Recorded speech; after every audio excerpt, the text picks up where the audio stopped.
You can all see a vacant seat there while Abhijit's name was called out.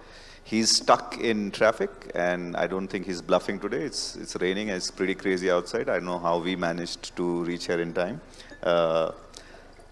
To one promise that we've made to each other, which is Abhishek, Vikram, Pranay, me, is that we'll start with all the easy questions and leave the tough ones for Abhijit for just a punishment for coming late.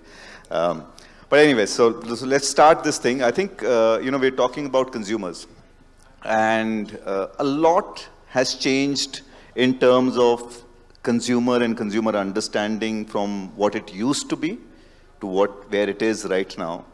But one thing I think which stands true now and has always been true is that the phrase consumer is the king, or I would rather say consumer is the queen in this context. But it'll be interesting to just start off with this whole perspective. And Vikram, if I'll probably start with you. This whole thing about a lot has changed in how we used to understand consumers, right? The whole thing about detailed research and psychographics and demographics. To now, I think the world's changed and data is so readily available in different forms in different ways that the understanding, according to me, is richer but also complicated. But what's your view on the consumer understanding piece? Hi, good afternoon, everyone.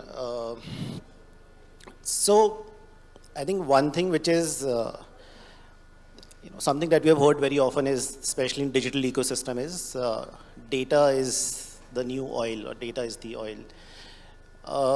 This data is basically the consumer insights, or the trigger points that we can find about our audiences that can help us to target them in a better way. Now, what is happening in the last few years, all these triggers have become far more effective. Also, the quantity of these triggers have increased drastically. So earlier, I used to only go and do a demographic filter or a geographic filter and maybe one or two more filters, and that is it. But the last few years, I can, even figure out, I want to target this person who lives in this society, who is driving an Audi, who is using an iPhone, who has traveled to some XYZ place in the last 3 months and stuff like this. So there's a lot of data.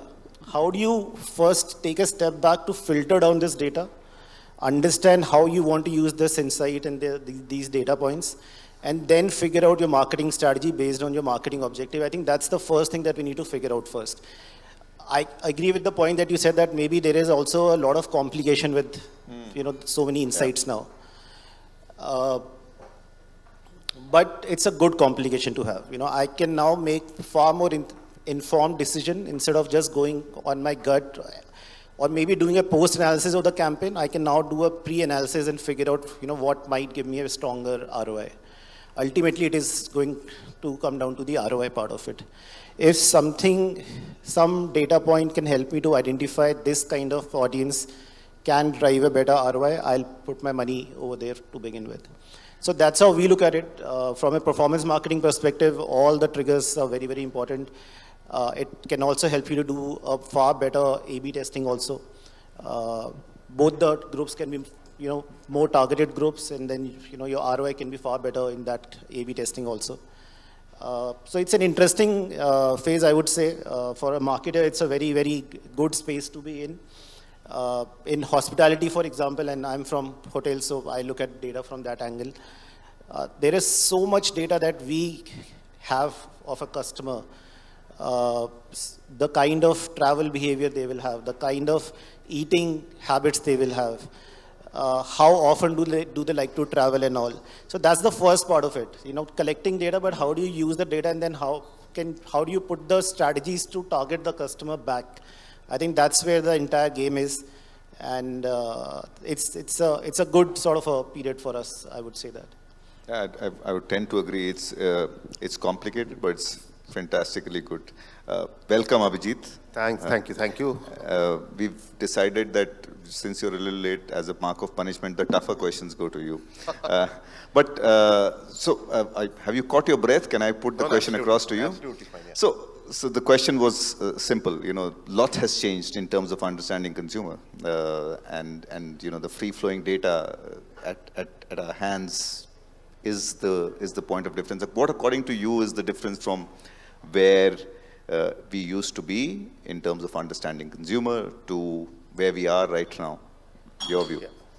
No, I think it'll depend on from where you want to start off. And if I were to look back when we first started marketing, in our marketing careers, see, a lot of the data about consumers was largely claim data, attitudinal information, and not behavioral information. A lot of the data was in silos. So, and to give, a lot of us started in consumer goods. So if you were to give a consumer goods example, you had, a household panel data, and you had, of course, let's say, a media consumption data. Now, they both refer to the same consumer, but they are different. So they are in silos. I can't really have one picture of them. So that was where a lot of data was. And hence, fundamentally what one needed to do was to look at a lot of this attitudinal data, try to use it to predict behavior, because that is what marketing is all about, what will work for you in the future. Then see what actual behavior was, and then try to figure out those correlations, what works better, what is it that is driving it, and so on and so forth. I think fundamentally the data shift has happened on these planks. Data has become far more behavioral, number one. And when I say behavioral, it is across things. It need not necessarily be buying things or whatever. It could also be, a lot of other things which was not possible to capture. For example, my consumer also buys these, and those could be important data for me to target in a category. So that has happened.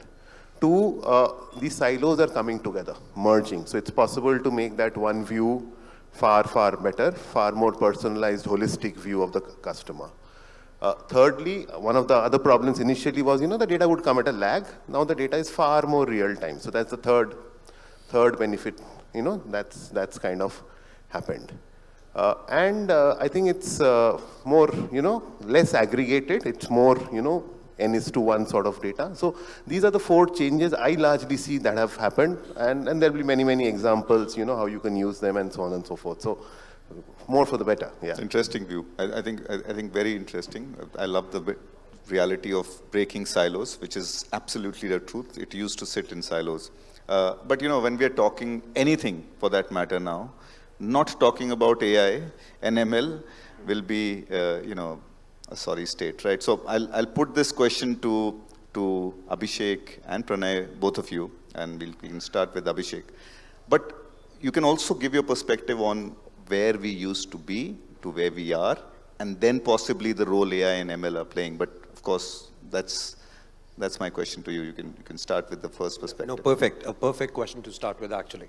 So, as is already mentioned, data used to be in silos. The only parameters that we were able to look at was the age demographics, maybe the price points in terms of the average order values, depending on the market trends, what exactly, since I'm from the travel background, what exactly are the flights or the routes which are actually in perspective, and distribute your material creatives and communication messages on that particular front. As the time has actually progressed, data started coming out of silos. We were able to create CDPs. We were able to create predictive analytics on top of it. Analysis and creation of actionable intelligence that is what has changed the game. Now, when we actually are talking about behavioral data, demographics, psychological, all of this together, given the past history, where the trends are actually taking us, it creates its own challenges. It creates challenges from the perspective of distribution.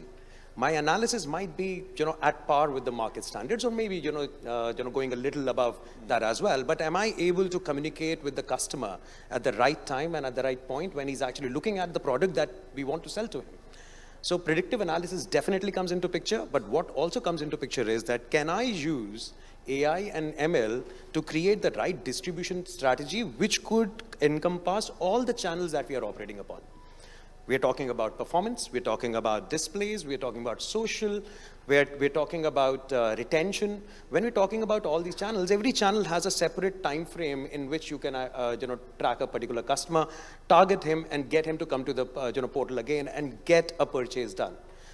So it is not just about making a customer your visitor and getting him to become your customer, essentially. It is actually about how can we do it at mass. One of the sessions today, the gentleman was talking about, can I mass market to you? This is where we are moving towards, not 100% there at this particular point in time, but I think the speed has definitely increased. Right, interesting. Pranay, from someone who's come from Unilever to ITC to now Nothing Technologies, I think you've seen a spectrum. So your view on the changes and AI ML. Yeah, so I remember initially when we used to do our research, the 2006s and all that, so a lot of it was data which would come to us after 6 days, 7 days. We had 7 days, 14 days, 21 tracks. So we always, and like somebody said, it was all stated behavior. It was not actual, we couldn't see them the way they were doing it. It's moved forward to the point, I remember we were working with CDPs and we were working with, let's say, a lot of CRM data. You could do analysis to the extent that you could create cohorts out of the first party data you had. You had trends, and so much so that with the trends, you would know what would be the next product they can buy. And now we've reached the state of AI where I remember just yesterday we wanted to do an analysis on the reviews of a certain product. And so you also have to understand AI, there was machine learning and there's natural language processing, obviously. So machine learning was always there. There was never an issue. For the longest time, we were using it in some form or the other. The BI tools had it. But with NLP, what's happened is I just put the reviews into it. It is organically able to predict what posts are good, what are bad, give you a review score.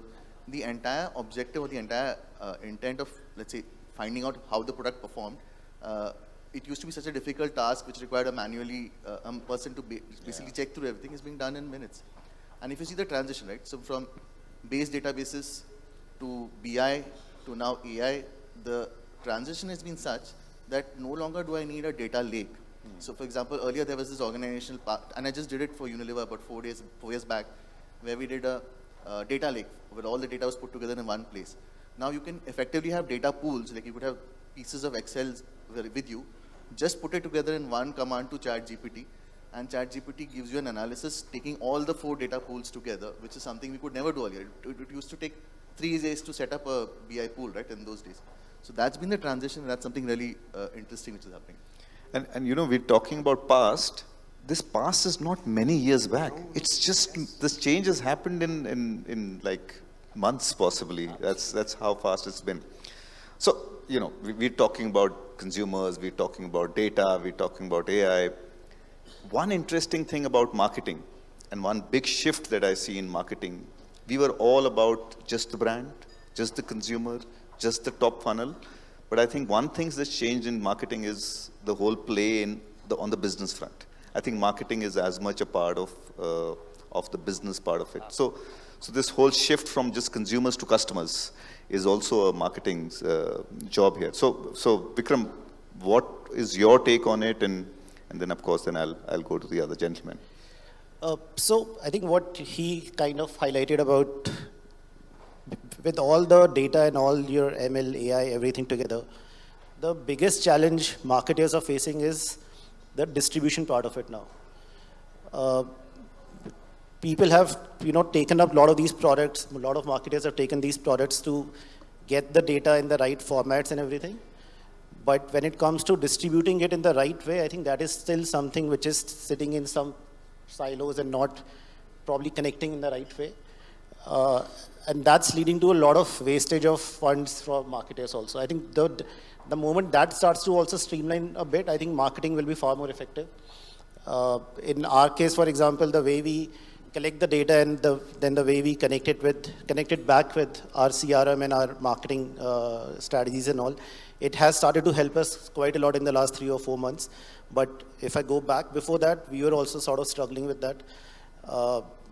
But again, it's a great opportunity because the moment I now have the right set of data points, I have the right triggers, I have the right knowledge about the customer, and I can have the right distribution network to reach out to the customer in the most cost-effective way also.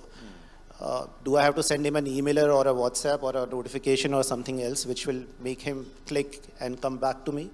I think that's what helps us to, be on top of using the tools in the right way. True. And I guess in marketing now, funnel is the most used word for anything but the funnel. But yeah, it's how marketing's changed. But the funnel is not like a funnel anymore now. If you look at the customer journey, it has become so complicated these days. Because I'm exposed to so many products if I want to search for a hotel in Delhi, my journey is a very, very difficult journey today. You know, there are so many people fighting for that one sort of customer that it's not that easy. The funnel used to be very simple 10 years back. That funnel is because of all these AI and ML and everything, and so much of data with every marketer. It is a very, very complicated funnel also now. It's not a very, that funnel shape that we used to have in the past. Like funnel is also past now. Oh God.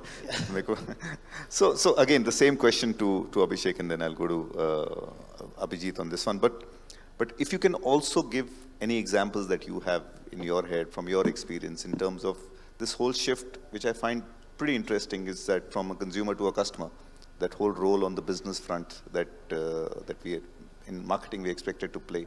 So yeah, happy to hear your view. Sure. I think it was always for the same perspective, from consumer to a customer. Over a period of time, it actually changed to a post-sale strategy. It actually transpired into creating brand advocates and loyalty from that perspective. Now, loyalty, brand advocates, consumers, customers, every element, every time when we touch base with a customer, it actually leaves some mark in the CDP where we actually have some data point to make it a little more personalized experience at whatever level we want to. When that happens, the data becomes so humongous, the analysis becomes so granular that it actually creates a huge issue in terms of creating the right perspective. Now, this is where we need to change the perspective a little bit, and it actually creates a completely different perspective. Example, what I'm actually talking about is that I might have a 25 to 34-year-old who is the most active on my website, but is actually converting less as an aggregate. But if I actually divide that little, add the values of ethnicities, add the values of the geographical presence, add the values of the product dimensions to it, it actually creates multiple micro segments. Now, these segments, if targeted right, you would be able to see a large amount of, as Vikram mentioned, with respect to the price points, with respect to the cost distributed across the channels, can be curtailed, and the dollar can actually give you a bigger bang. Now, this is what I have actually seen as a very, very big shift in terms of how we used to get a consumer to become a customer.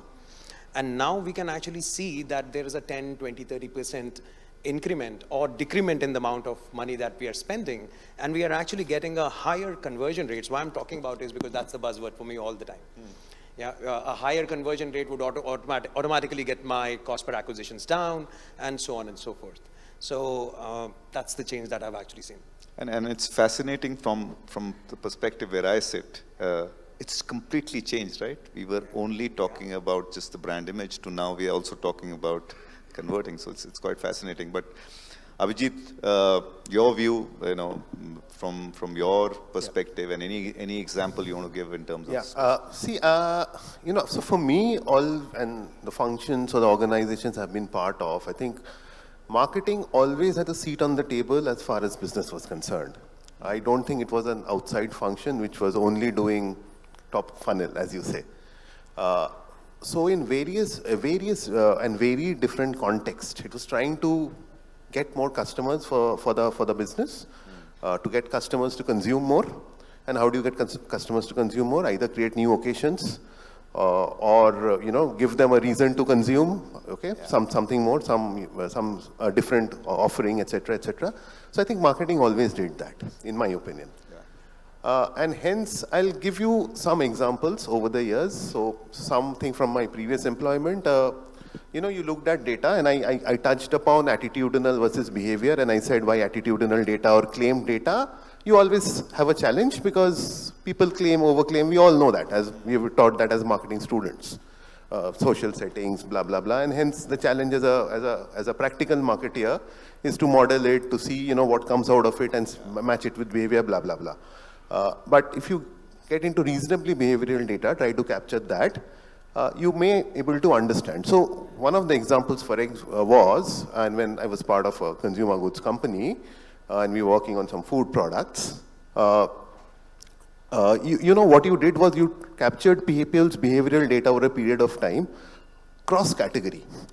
And then finally used that, and then also layered that with some psychographical understanding of customers, matched them together, and created segments.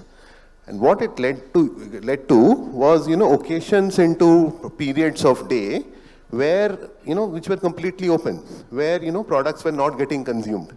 It gave you ideas as to what sort of products you can create. Now today it's a beautiful idea. It says that, you know, you can come up with a new product here, gives, you know, a new occasion to consume, a reason to consume. It tells you what time of the day, blah, blah, blah. So influences everything right from your communication to product mix, to, you know, the product structure, to packaging, and helps to drive business. Now this is an example from a little back.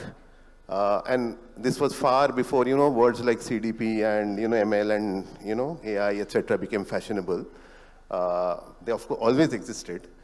So that's the thing. Now, if you were to take recent examples, and which is the point I made initially, is that the change that I have seen apart from data becoming less aggregate and more personalized, less attitudinal but more behavioral, more real time, and more cross-category to hence, you know, give you a more holistic view of the customer by and large from a variety of sources.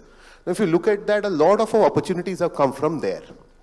Today it's possible, for example, in my current business, to go and look at people who buy very expensive cars, right? And I can, you know, cut that by price point, the type of car, etc., etc. And have a certain set of other behaviors. So buy a certain type of brands and tailor my communication to them, right?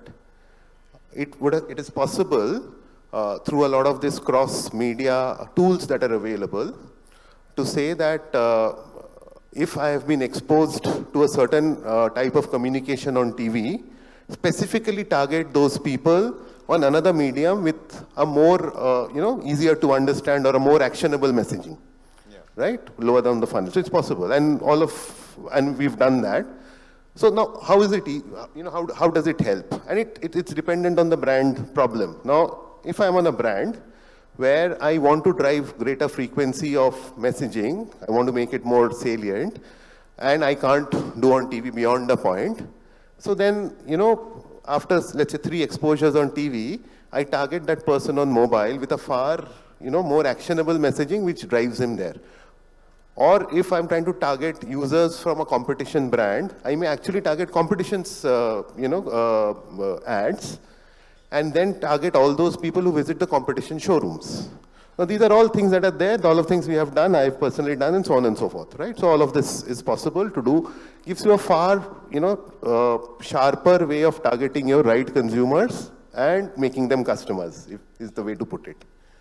Now, this is easy when you know what to do. Sometimes, you know, you'll get data from cross-category, and you may not know what exactly to target. So then the challenge there is to use the data and try to find out discriminating variables which will, you know, which drives, and you know, any marketing action is finally there to, you know, move some metric, either a mind metric or something like a leads or whatever in our current business. So whatever variable in that data is helping you move that is the one to drive. So some of those experiments, etc., help. So I think, in a sense, I think it always existed. It's just that the nature of the data now makes it a little bit more granular and moves on those 4 things that I said have been the changes. So I think there's something very interesting you said. While we're putting it and making it sound so easy, the times that we're living in, the changes and the pace at which the changes are happening, it's quite crazy. And I think we're also learning on the go and figuring things out on the go.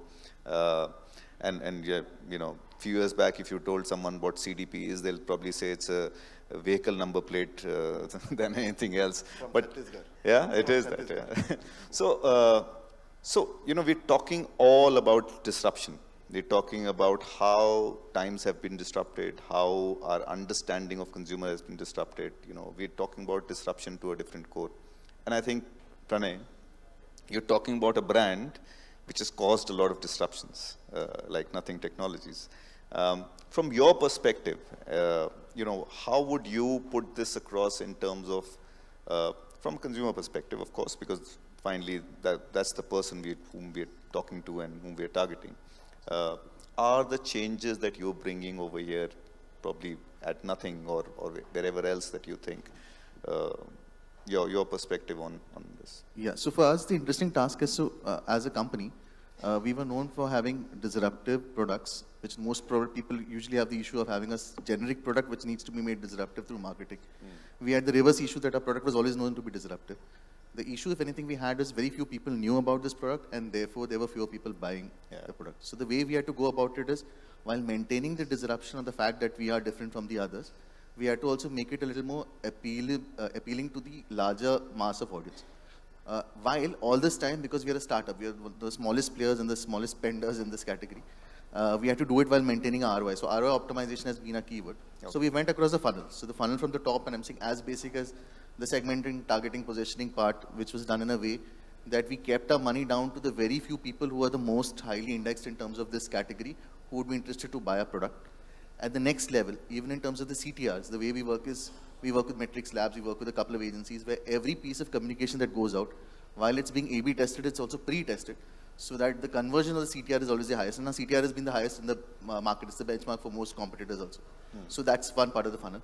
Then we come down to one more level, and then we even see the devices which were, for example, bought 2 years back, who are the most possible to shift to us. And this could be data. The data we have looked is as much as people who are dissatisfied with their products 2 years back, and those people would be more conducive to move to our product, as well as those who have shown an interest in our product. So these are the cohorts we developed in our campaign. And we also worked with a partner, and so on a daily basis, and thanks, that's the beauty of today's marketing, right? Yeah. We could see who are those people who are coming to our product, we could see who are those people who are converting, and we change our campaign almost on a daily basis in terms of this. So the ROI optimization starts from the top and comes down to the bottom, where every level there is an element of conversion. In fact, at the point of conversion also, there will be a particular offer given to a certain consumer, because we know this guy is more conducive to buying our product. So that's how we brought in the ROI.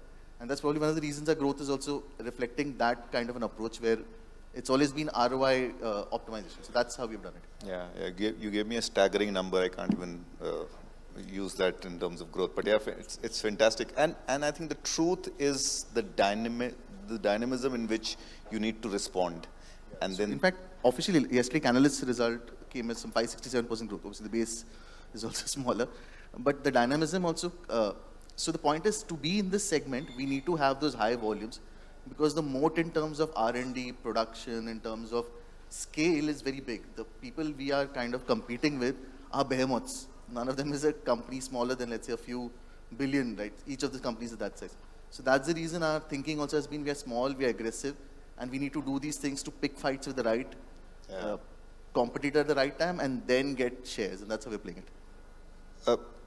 now I think I'll have a quick one from you guys, which is, you know, the whole thing is that we're talking about so many changes where we sit, but I think the future probably will be even more changes. If you want to predict a minute each to the four of you and say, Pranay, we'll keep the conversation going. So where do you predict the future, and where is it going to go? Is it going to be even more complicated? It's going to be clearer, easier, sharper?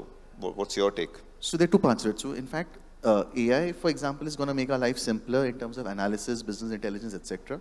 But the complication is going to come up with the influencer marketing, those aspects of the business, which are actually getting tougher and tougher to manage in terms of ROI, ROAS, all of those parts. So the balance is going to be tougher on that aspects of it. The good part for it is today we can predict human behavior far better. But the bad part is that because first party data has limitations, we can't actually do so many things with consumers which were allowed maybe 10 years back. We have those limitations that we will always treat the consumer as a cohort and no longer as a single individual. But the balance is that if you get your act right in terms of the larger discussion, and somebody spoke about mass marketing to a single individual, right? So the mass marketing to a single individual becomes even stronger and stronger as digital becomes bigger. And so, for example, so I used to be outside India before this, and there you could even target a consumer because OTT was so prevalent and TV was no longer the mass media. The targeting levels that we will get to in maybe 5 or 6 years is that you will be able to exactly target the right customer. But that also means your competitor can do the same, and therefore to remain one step ahead is going to be tougher and tougher as we progress. Interesting point. Sharper, but it's going to get tougher. That's very, very. Vikram. Sharper for sure. Definitely it's going to be far more better and far more sharper in the future. It might also be slightly more cost effective as we move forward. I would feel that because with a stronger ecosystem, and when I know that this is the kind of audience that I need to target, whether at an upper funnel or at a lower funnel, and I know the channels which will drive the best outcome, my cost of acquisition can slowly go down. And because of the first party data now, the cost of repeat acquisition will be very, very low also. So somewhere this is all going to help us in the long run. The only thing is, at this stage, the cost of having that infrastructure in place is very, very high. So if as a marketer, if I'm ready to invest in having the robust ecosystem, probably in the next 3 to 5 years, it is going to help me quite a lot. But a lot of people will still not be ready to invest that much at this stage. I think that is where the real game is. If you're able to battle this out initially, in the long run, this will definitely be sharper but more cost effective. And the business that marketing can drive will be far more. Today, the business that marketing is driving, and in every industry it is different, but sometimes that percentage of business is not very high in most of the, at least in hospitality, I can talk about that. But the moment that happens, the contribution of marketing will be far higher in a category like hotels. Interesting. I think we're seeing sharper, tougher, cost-effective, more cost-effective, and actually more role on the business side of it. Predict the future, Abhishek. Come on. Yeah, I'll try my best. So agreed 100% with both of them. So sharper, tougher for sure, cost-effective for sure. The speed of delivery and go-to-market would increase tremendously, but not just for me, for everyone. But that could be the changing factor, or rather that could be the differentiating factor, because the speed of delivery would not just be defined by the AI that is actually coming out in the market. It also depends on how well we exploit it. So a very big demand of upgrading the skill sets of your team members would actually start coming into picture, because if we cannot use a tool right, then it cannot really deliver the results. Yeah. So at every level, we have to define the checkpoints in terms of what are the skill sets that are required to do that particular job, right? Get the teams upgraded, make sure that we are actually one cohesive team which can actually make sure that we become more sharper and more cost effective and make it tougher for the competition. Third or the fourth would be that there would be an increased dependency on technology, as in your own technology team. Marketing is nothing but tech dependent as of now. A lot of developments are actually defined by the marketing. So to his point, we are definitely having a seat on the table at all points in time. But the sooner we get those algorithms in place to work for us, the faster we would actually become more cost effective. And that's going to be the ultimate goal. Fantastic. Abhijit, the toughest to put you on the spot, three people have given exhausted all possible opportunities. Let's see if you have something new to add. I can be that person in, group discussions we used to have who summarizes everybody and says, this is what, what the group meant. I could do that. Do that. But I'll skip that. So, it's actually the most difficult one, and none of us are, the Paul the Octopus. Became very famous in the 2010 Football World Cup. But by and large, I think I would agree with most of the points that are being said, and I hope we move there. But fundamentally, I think one or two important points I think we should talk about. One is, if you look at the industry over 20 years, marketing industry, and you see what has happened is access to advertising or good advertising has been available to a wider range of organizations. Yeah. 20 years back, maybe 20 or 30 companies made good ads. Now it's possible, right? Similarly, access to technology in terms of making products has become far easier and so on and so forth. So I think this thing, access to technology, data, tools, etc., is going to be far more democratized. And hence what will be the differentiator is what Abhishek mentioned, is your ability, your skill sets in doing that. And hence getting your teams to upskill, get the right skill of people is, I think, fundamentally more important. So that is going to be a differentiating factor. I think jobs will change. So there's a little bit of inconsistency in delivery in a lot of things today because things are manual or whatever it is. I think a lot of it will become technology driven. So there'll be far more consistency of delivery. I think, copy writers would become, people who read and vet copy, possibly. So I think these things will happen. I hope, acquisition costs do come down and so on and so forth. I really hope so, because customers, as more and more they're exposed to some of these, the customer behavior will also potentially change, and which I don't think we are kind of factoring in. So, but yeah, hopefully it's a far better, braver future. Lovely. I think interesting that you managed to actually bring out that perspective of democratizing the whole part of it, which I think is brilliant. I know we are up on time, but I'll still put that question quickly. One word answer. We talked about a simpler world in the past. We have much more control. We're talking about a fast-paced, more complex world now, but more richer. I possibly know the answer from how you've been answering my questions, but quick one from Pranay onwards. Past or present? What do you prefer? Present, obviously. Yeah? I thought in you. Present, definitely present. Yeah. Yeah? It will be an evergreen question. 6 years down the line, we'll still ask the same thing about this time. So yes, present time. No, I'll go with the group, yeah. Consensus. So a fantastic, I think, great conversation. Thank you, guys.